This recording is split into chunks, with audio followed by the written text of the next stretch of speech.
pemirsa, sekarang kita sudah tiba di Kampung Bile-Bile yang berada di Kabupaten Kepulauan Selayar. Nah, berikut adalah salah satu media tanam yang digunakan oleh kebanyakan pebonsai di Kabupaten Kepulauan Selayar, yaitu pasir sungai.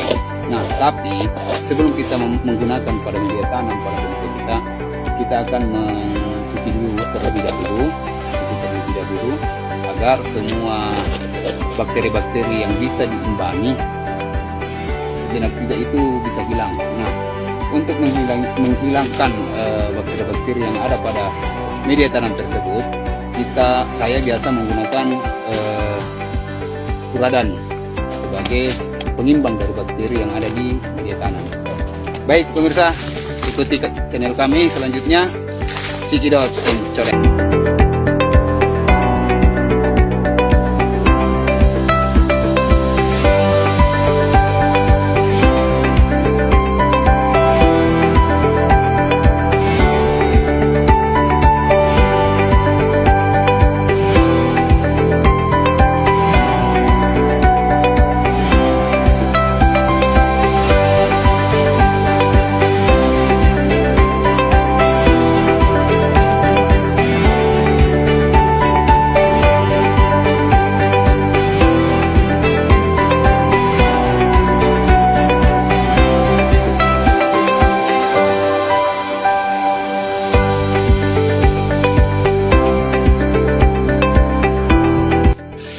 Baik pemirsa, setelah pengambilan pasir sungai yang berada di Kampung Bile-Bile, kita lanjut untuk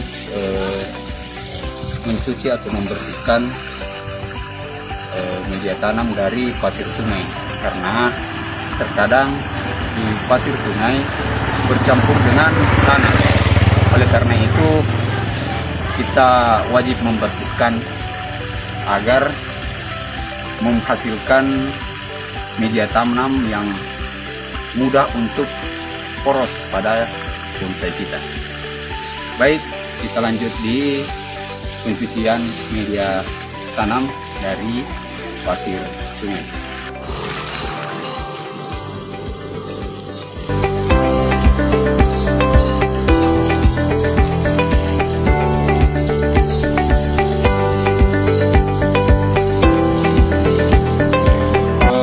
Kita ketahui bersama bahwa media tanam dari pasir sungai adalah suatu media tanam yang sangat ekonomis dan bisa kita lihat saja di daerah kita masing-masing bahwasanya pasir sungai sangat ekonomis dalam pembuatan media tanam pada bonsai-bonsai kesayangan kita. Ini sudah kita lihat, coba review. Ini sudah kita lihat, ini menandakan bahwasanya media tanam sudah dalam keadaan gampang untuk poros.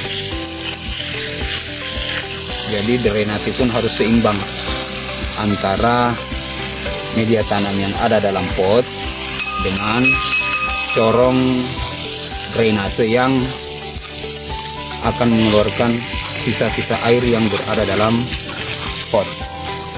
Baik pemirsa, ikuti terus channel kami dan jangan lupa like, share, dan subscribe. Cikidot and Corek.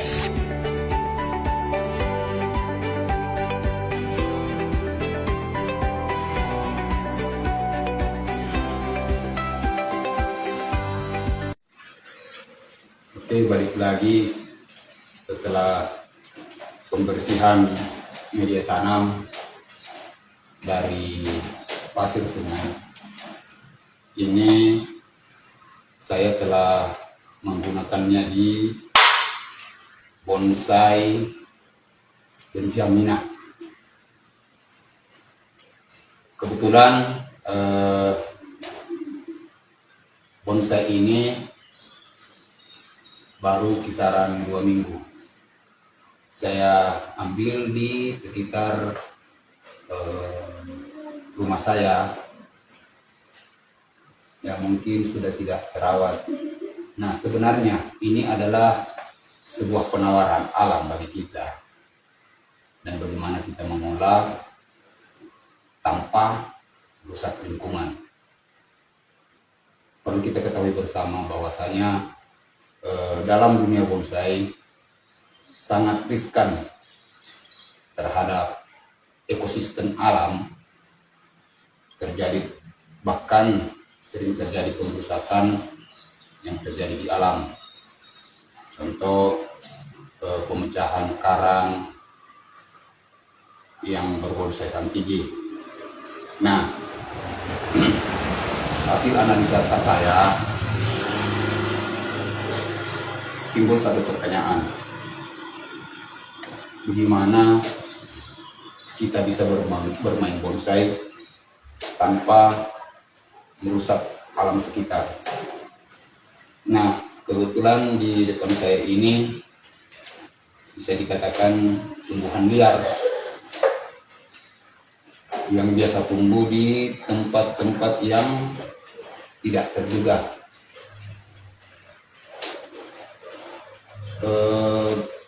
Beringin Benjaminnya ini tempat tumbuhnya terkadang di semak-semak yang tidak pernah terjamah. Bahkan biasa kita dapat di drainase, di tepi-tepi atau di pinggiran-pinggiran drainase. Nah, kebetulan Ficus Benjamina ini saya dapat di sekitar rumah saya, di pinggir-pinggir atau di tepi-tepi drainase. Saya lihat pertumbuhannya ini cukup lumayan bagus. Dalam kelas yang baru berumur 2 minggu sudah kita bisa lihat tumbuh pucuk-pucuk yang baru.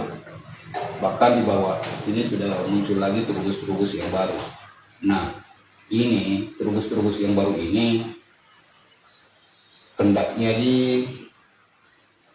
dihilangkan karena dia akan mengubah jalur suplai makanan terus naik ke batang, batang ke cabang, cabang ke ranting, ranting ke anak ranting, ranting ke cucu ranting ke cucu, begitu seterusnya hingga akhir proses penuaan. Nah, kita kembali ke media tanam. Ada beberapa media tanam yang perlu kita ketahui bersama yang sesuai dengan kualitasnya, di mana istilah zaman sekarang sering dikatakan ada harga, ada kualitas.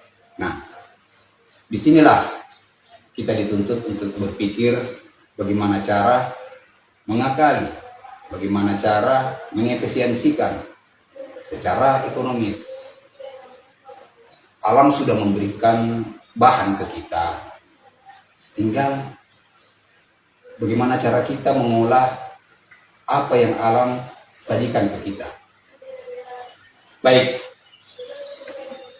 saya sempat ditanya, bagaimana cara membuat bonsai atau bagaimana cara menyehatkan atau menyuburkan bonsai atau bonsai yang mungkin pertanyaan seperti ini. Bonsai yang sehat, bonsai yang baik itu disebabkan karena apa? Kalau menurut pendapat saya, bonsai yang baik itu, bonsai yang sehat itu tergantung di mana dia bertempat. Karena di bonsai itu mempengaruhi siklus alam semesta. Adanya angin, hujan atau air, matahari, tanah. Ada beberapa media tanam. Yang pertama,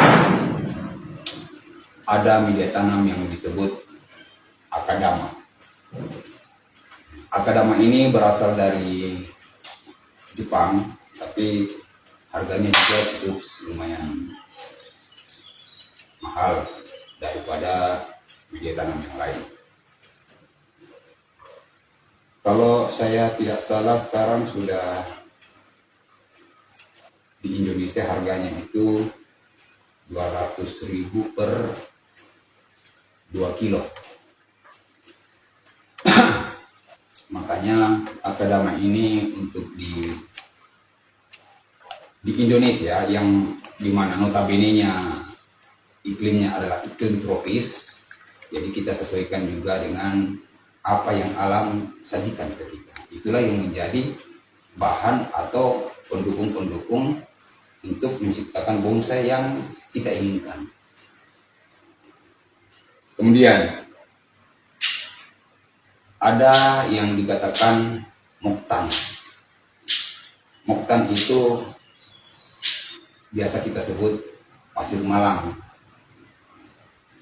Nah, yang berasal dari gunung Merapi. Moktan itu atau pasir malang sudah termasuk media tanam yang endemik atau booming di Indonesia. Karena kelebihan daripada pasir malang, dia menyimpan nutrisi atau kandungan air, mampu menyimpan nutrisi pada media pot ini, pot bonsai maksud saya. Nah, karena melihat letak geografis dibutuhkan ekspedisi pengiriman, apa segala macam, lamanya kita menunggu. Nah, ini bahan bonsai itu harus kita perhatikan, jangan sampai keadaan bonsai akan membuat stres. Jadi apa yang kita harapkan tidak akan tercapai secara maksimal. Nah, oleh karena itu saya berpikir bagaimana cara mengakali, bagaimana cara mengefisiensikan. Karena ya boleh dikata pasir malang pun untuk di daerah kami itu masih tergolong mahal. Oleh karena itu kami atau saya menggunakan pasir sungai. Ini yang ketiga. Inilah yang sangat ekonomis dari beberapa media tanam yang saya paparkan tadi. Kemudian setelah menggunakan pasir sungai, jangan pernah lupakan tentang apa yang menjadi nutrisi atau makanan pada bonsai. Nah, saya biasa memberikan nutrisi atau makanan atau pupuk kepada bonsai saya itu 5 kali sehari. 5 hari sekali itu dalam 5 hari. Itu kalau saya punya waktu. Nah, terkadang saya punya urusan yang sedikit menyibukkan. Maksimal 7 hari sekali saya berikan nutrisi pada bonsai saya, entah itu pohon kambing, entah itu NPK mutiara, karena harus bervarian. Ibarat manusia ketika makannya gado-gado terus jadi bosan, harus diberikan ya sedikit perubahan lah supaya tingkat kejenuhan juga tidak begitu relevan terjadi. Sama halnya dengan bonsai. Kalau pohon kambing terus, tapi jangan seterusnya. Terkadang kita kasih NPK mutiara, terkadang juga kita pakai pupuk cangkang telur atau air pencucian beras yang telah difermentasi. Nanti kita akan terima dan saya akan paparkan cara membuat pupuk organik, pupuk dari cangkang telur atau air cucian beras. Nah, di video selanjutnya mungkin saya akan review tentang bagaimana cara membuat pupuk dari bahan pohon kambing. Oke, mungkin segitu dulu penjelasan saya. Salam kompak selalu, salam bonsai Indonesia, konsepnya R. Jangan lupa like, share, and subscribe ke teman-teman kalian R Bonsai dengan saya Cikidot and Coret.